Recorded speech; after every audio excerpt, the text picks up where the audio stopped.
Olá, bom dia, boa tarde, boa noite. Meu nome é Ricardo Bulhões e hoje nós vamos falar sobre a extinção da pessoa natural. Estamos dando sequência ao estudo do Código Civil. Hoje vamos trabalhar com artigos 6º e seguintes do Código, tá bom? Sem perder tempo, vamos dividir a tela. Eu já estou aqui com o Código Civil aberto, o Word está aberto e bora lá. Nosso tópico de trabalho de hoje, já dividiu a tela, é extinção da pessoa natural. Olha que coisa legal e como nós estamos em uma sequência lógica da nossa disciplina. Nós já entendemos que o Código Civil, que pelo Código Civil, todo ser humano possui capacidade de direito. Ele já nasce em função da teoria natalista moderada, é lógico, porque o Código Civil resguarda também os direitos do nascituro, o sujeito já adquire personalidade. Significa dizer, a gente vai ver lá na frente quais são os direitos atrelados à personalidade, mas dando aqui um pouquinho de spoiler, o sujeito já tem direito a nome, direito à vida, já possui direito à propriedade, já possui direito a domicílio, enfim, já possui personalidade jurídica. Mas se você já sabe que quando o sujeito nasce, adquire personalidade, se já a gente já falou de vida, vamos falar também de morte, porque a morte é um fato jurídico, perfeito? É uma das poucas verdades que temos na vida, estamos aqui numa ciência social aplicada, a gente já sabe que não existe, via de regra, nada absoluto no direito. Hoje nós vamos trabalhar, então, vamos botar aqui a primeira observação, tendo feito essa singela revisão, artigo 6º do Código Civil e seguintes do Código Civil, é sobre isso que nós vamos trabalhar aqui agora. Então, olha que coisa interessante. Fala aqui o artigo 6º. Vem aqui comigo, vamos dividir a tela. Artigo 6º. Aqui. A existência da pessoa natural termina com a morte. Aqui a gente para, tá? Esquece o que vem após a vírgula. Olha o que é que a gente tem que saber aqui agora. Até a vírgula, quando fala que a existência da pessoa termina com a morte, ali tem uma primeira espécie de morte, que é chamada de morte real. Morte real é aquela morte que consegue ser comprovada. Se um sujeito tem uma parada cardíaca, se o sujeito morre e você consegue comprovar, nós chamamos que aquela morte é a morte real. Agora, quando é que se dá a morte real? Será que se o coração de um indivíduo parar, ele já está morto? Será que se o sujeito parar de respirar, ele já está morto? A resposta para isso é não. A morte se dá com a paralisação da atividade cerebral. Então, anote isso. A morte real se dá com a paralisação da atividade cerebral. Por que isso é importante? Porque se o coração do indivíduo parar, pela ciência médica, você pode conectar a aparelhos e o coração continuar batendo. Se o pulmão do sujeito parar, pela ciência, você pode acoplar aparelhos e o sujeito pode continuar a viver. Mas, para fins científicos, a morte efetiva, ela se dá a partir do momento que você tem a paralisação da atividade cerebral. Parou a atividade cerebral, nós consideramos que o sujeito teve uma morte real. E quando é que se prova? Bom, vamos anotar isso?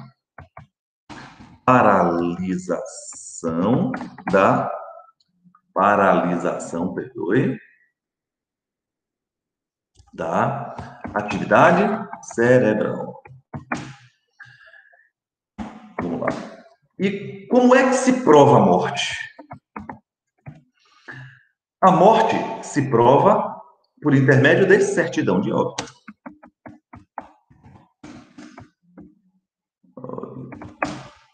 Óbito. A morte se prova por intermédio de certidão de óbito. Então, quando o sujeito tem, advém, a paralisação da atividade cerebral, nós temos um médico legista que vai avaliar para saber se o sujeito efetivamente foi morto, um médico, aliás, para poder avaliar se o sujeito efetivamente está morto ou se está vivo. Teve a paralisação da atividade cerebral, teve aqui morte real, aconteceu aqui um fato jurídico. Aqui eu vou botar só um asterisco, porque quando a gente chegar ali no artigo 104, nós estamos no 6º ainda, do Código Civil, a gente vai falar um pouquinho sobre ato, sobre fato e sobre negócio jurídico, tá?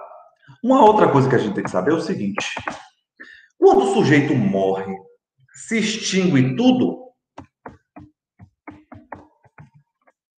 Será que há a extinção? Se extingue tudo? Será que há a extinção de direitos com o sujeito? E a resposta para isso é: se extingue direitos? A resposta para isso é, via de regra, sim. Regra. Então, significa dizer que o poder familiar do sujeito, quando ele morre, se extingue. O matrimônio se extingue, lógico, o sujeito morreu, a outra pessoa está viúva, então o matrimônio se extingue. O patrimônio se transmite? A resposta para isso, sim. A gente vai ver lá no finalzinho do Código Civil, quando a gente trabalha com sucessão, que quando o sujeito morre, automaticamente há a transmissão do patrimônio. Tá bom? Isso é uma regra de direito, é um princípio, inclusive, de direito sucessório. O sujeito morre, há a transmissão automática. Quando o sujeito morre, ele perde o direito à vida? Perde. Quando o sujeito morre, ele perde sua honra? Não. Então, olha que coisa interessante. Os direitos, via de regra, se extinguem, mas não todos. Mas não todos. Bora botar isso aqui embaixo. Vamos abrir uma tela aqui. Se extinguem, mas não todos. Porque nós temos exceção à regra. O sujeito morre e perde, por exemplo, o direito à vida. O direito morre, perde o direito, perde não. Se extingue o direito a alimentos. Se extingue o direito a domicílio. Se extingue o direito à propriedade. Lógico, nós temos um ditado popular: em caixão não tem gavetas. Né? O sujeito não leva patrimônio dentro do caixão. Agora, não são todos os direitos que se extinguem. Tá? Nós temos exceções à regra. Um bom exemplo é a honra. Honra. Hoje eu estou péssimo. Honra. A honra não se perde com a morte. Então, pense aqui comigo, tão somente a título de exemplo.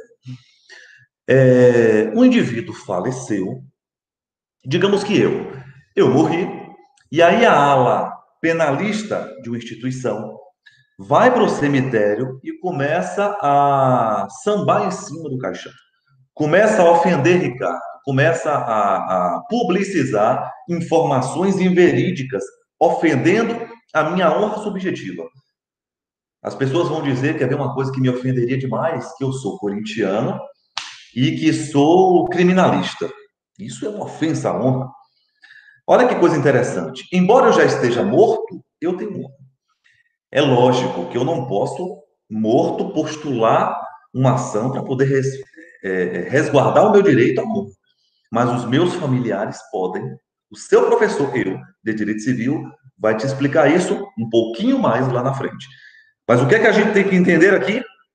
O sujeito, quando morre, porque estamos falando de extinção da pessoa natural, nós já falamos de aquisição de direitos, de nascimento, nós já atrelamos as teorias e você tem que saber também que quando o sujeito morre, a morte acontece com a paralisação da atividade, se prova por intermédio de certidão de óbito, a morte é um fato jurídico, se extingue sim todos os direitos, mas não todos, porque nós temos exceção a honra.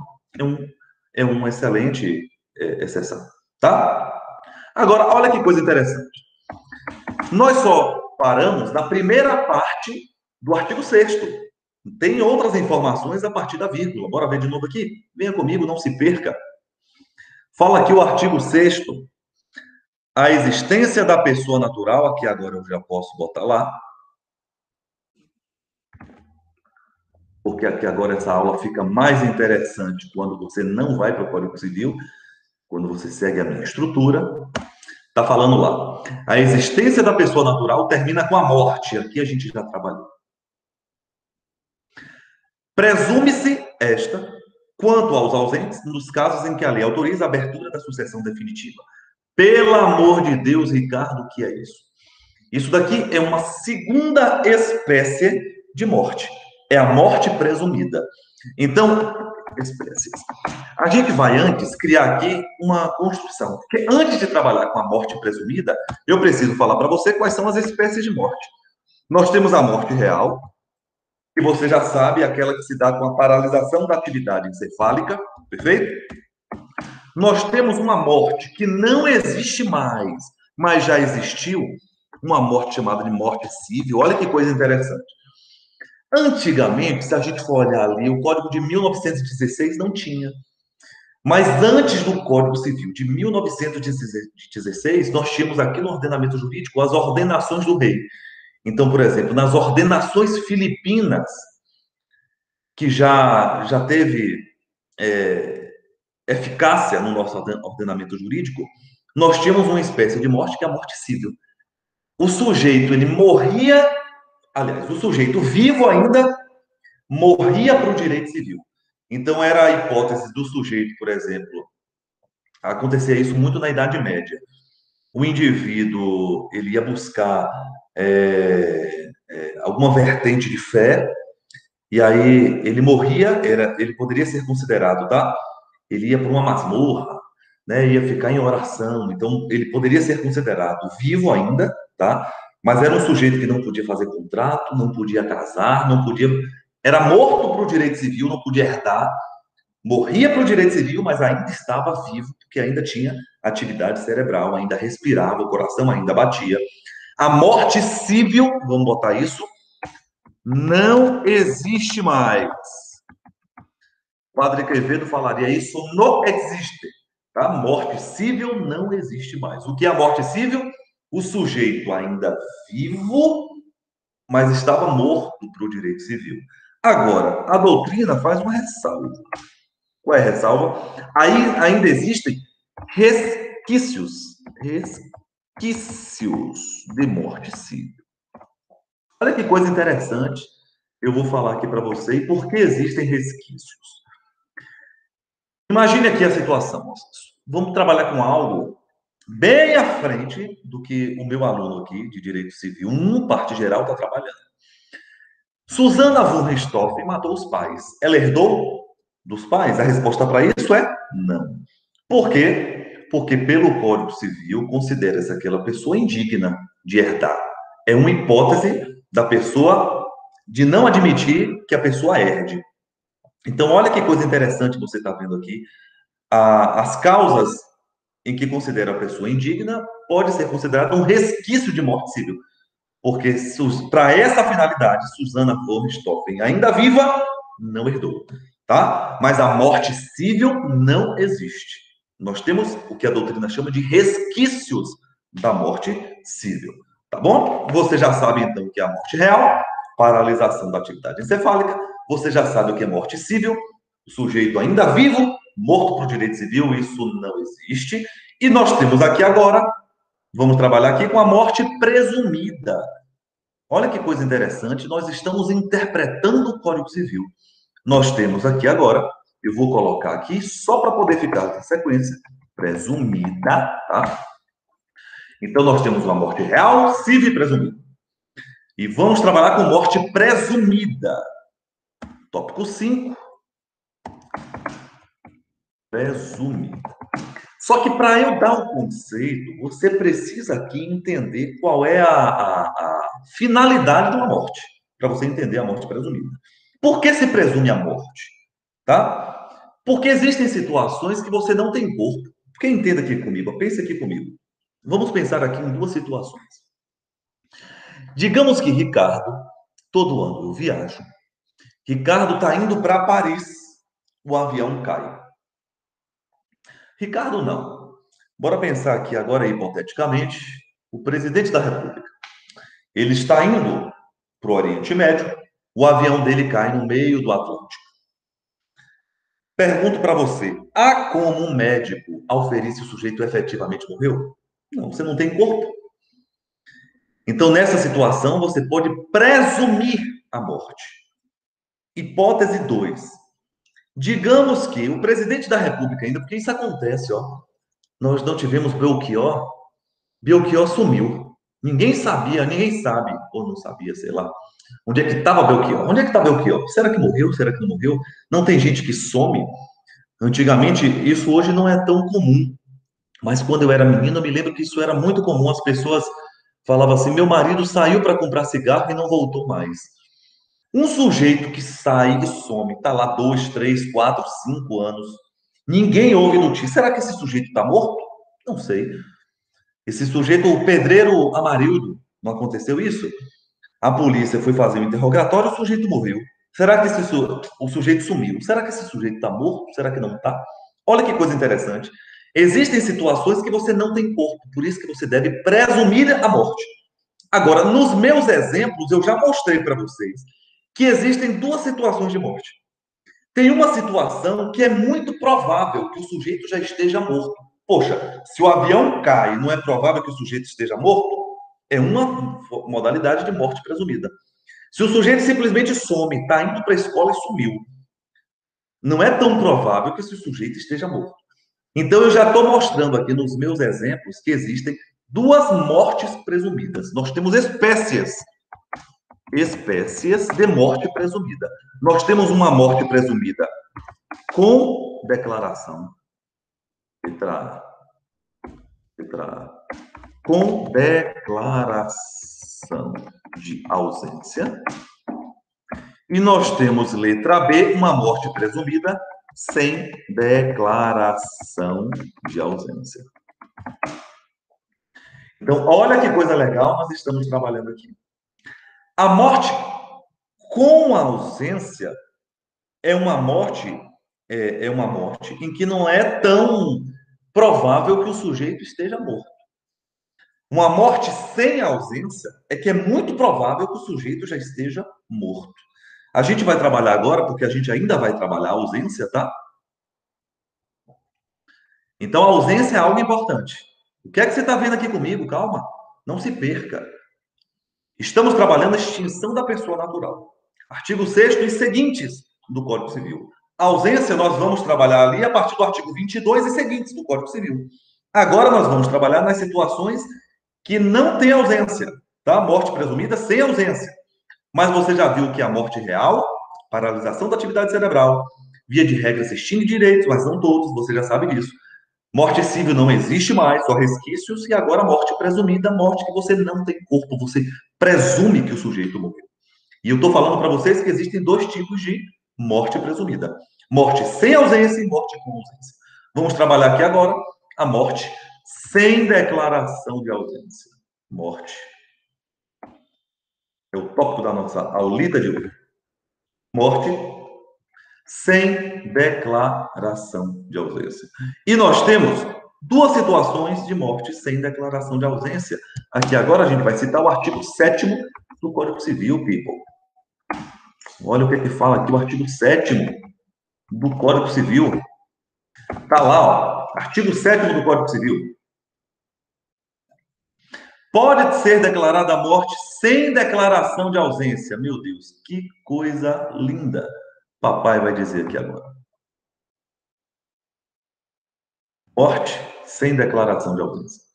Pode ser declarada a morte presumida sem declaração de ausência. Bora ver?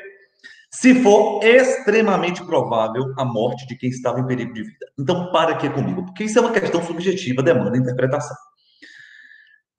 Eu comecei a explicar e a finalidade é exatamente essa. No seu caderno, quando você for explicar, porque o seu caderno é facilitador de conteúdo, na morte sem declaração, é provável a morte. Na morte com ausência, existe dúvida. Nas duas não tem corpo, bote isso na cabeça. Mas com ausência eu tenho dúvida, então entenda. Ricardo sumiu, cadê Ricardo? Não sei. Morreu, eu não sei, tenho dúvida. Na morte com ausência, você espera que o sujeito volte. Na declaração sem ausência é muito provável. Vamos ver morte sem declaração de ausência, em que é provável? Pense aqui comigo. Um prédio caiu em cima de um sujeito. É provável que o sujeito morreu? É lógico, provável. Por lógica, formalizando a interpretação, utilizando lógica, é provável que o sujeito morra. O avião caiu. Se você... se um sujeito está dentro de um avião, o avião cai, não é provável que ele esteja morto? É provável que o sujeito esteja morto. Uma bomba atômica caiu em cima da área que os sujeitos tinham residência. É provável que o sujeito esteja morto? É provável que o sujeito esteja morto. Qual é a finalidade aqui? Na ausência, você tem um lapso temporal. Você vai trabalhar aqui comigo que existem fases de ausência. Uma primeira fase de curadoria de bens. Uma fase, abertura provisória. Uma terceira fase, abertura da sucessão definitiva. Até o lapso final, o sujeito espera 10 anos. Agora, entenda aqui comigo. Será que não seria justo um sujeito que o avião caiu, você deixar a família esperando durante 10 anos para que você declare a morte definitiva? Não, não é. É por isso que na morte sem ausência, é provável que o sujeito morreu e você não vai esperar um lapso de tempo alto. O próprio magistrado declara a morte do indivíduo. Você entendeu qual é a finalidade da morte sem declaração de ausência? Então, vamos ver nas situações. A primeira você já sabe, é provável a morte do sujeito. Se você gosta de estudar o Código Civil, sublinhe, rabisque, desenhe, circule o provável a morte. Agora, nós temos uma segunda hipótese de morte provável. Se alguém desaparecer em campanha ou feito prisioneiro, não for encontrado até 2 anos após o término da guerra. Qual é a segunda hipótese de morte sem declaração de ausência? Anote, caso de guerra.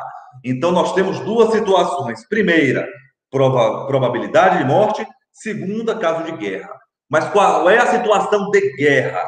É o sujeito que foi feito prisioneiro e depois do término da guerra, depois de 2 anos, não foi encontrado.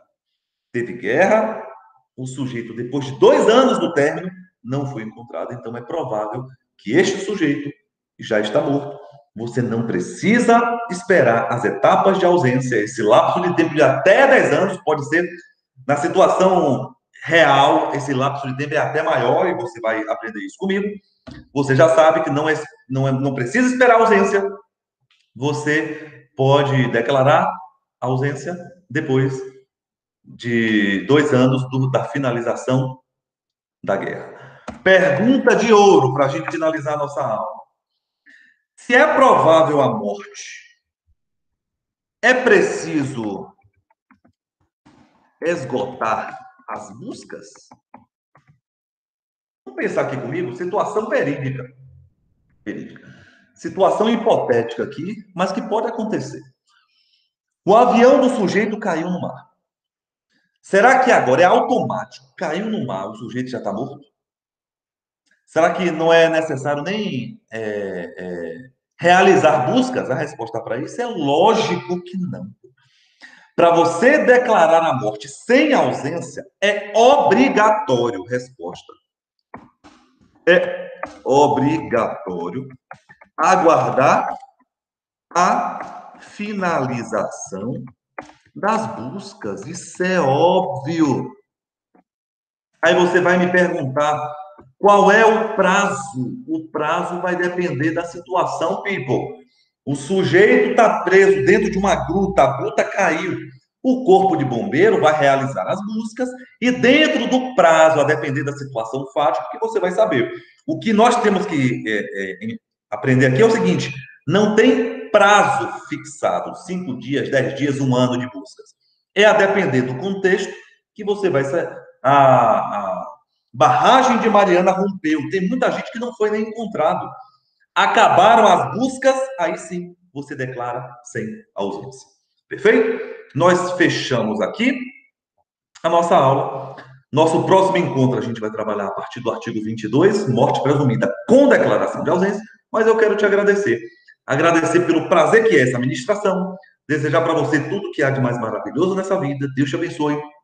Forte abraço, papai te ama. Tamo junto, até o próximo encontro. Valeu.